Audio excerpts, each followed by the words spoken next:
চৰাইদেউ জিলা অসমৰ নতুনকৈ গঠন কৰা এখন বিশেষ জিলা, যি প্ৰাচীন আহোমৰ ৰাজধানী চহৰ চেৰাইদেউ আৰু কিছু অঞ্চলক সামৰি গঠিত হৈছে।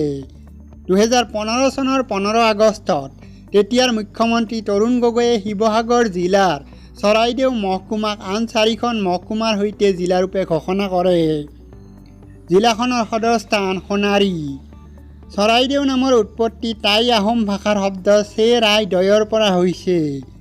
লিখিত আছে স্বৰ্গদেউ চাওলুং চুকাফাই পাটকাই পাহাৰ বগাই চৰাইদেউত বাহৰ পাতিছিল। চৰাইদেউৰ সৌন্দৰ্যত মোহগ্ৰস্ত হৈ চাওলুং চুকাফাই চে-তাম-দৈ নামাকৰণ কৰি ৰাজধানী পাতিছিল, যাৰ অৰ্থ আছিল পাহাৰেৰে জিলিকা চহৰ। এই চেৰাইদেউৱে পৰৱৰ্তী কালত চৰাইদেউ নামেৰে বিখ্যাত হয়। ঐতিহাসিক জিলা হোৱা হেতুকে জিলাখনত বহুতো আহোম ৰজাদিনীয়া পথ আছে। মুখ্য পথৰূপে ধদৰালি পথটি ব্যৱহাৰ কৰা হয়।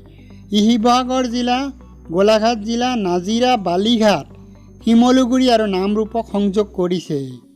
তদুপৰি ধদৰালিয়ে 37 নম্বৰ ৰাষ্ট্ৰীয় ঘাইপথকো সংযোগ কৰিছে। শিমলুগুৰি জংচন চৰাইদেউ জিলাৰ প্ৰধান ৰেল জংচন। দূৰণিবতীয়া ৰেলসমূহ শিমলুগুৰি জংচনত ৰয়। অন্য ষ্টেচনৰ ভিতৰত সোণাৰীৰ ভোজো আৰু নামৰূপ ষ্টেচন উল্লেখযোগ্য। নতুন জিলাৰূপে ঘোষণা কৰাৰ পূৰ্বে এই জিলা ঐতিহাসিক স্মৃতিচিহ্নৰে পৰিপূৰ্ণ শিৱসাগৰ জিলাৰ অংশ আছিল।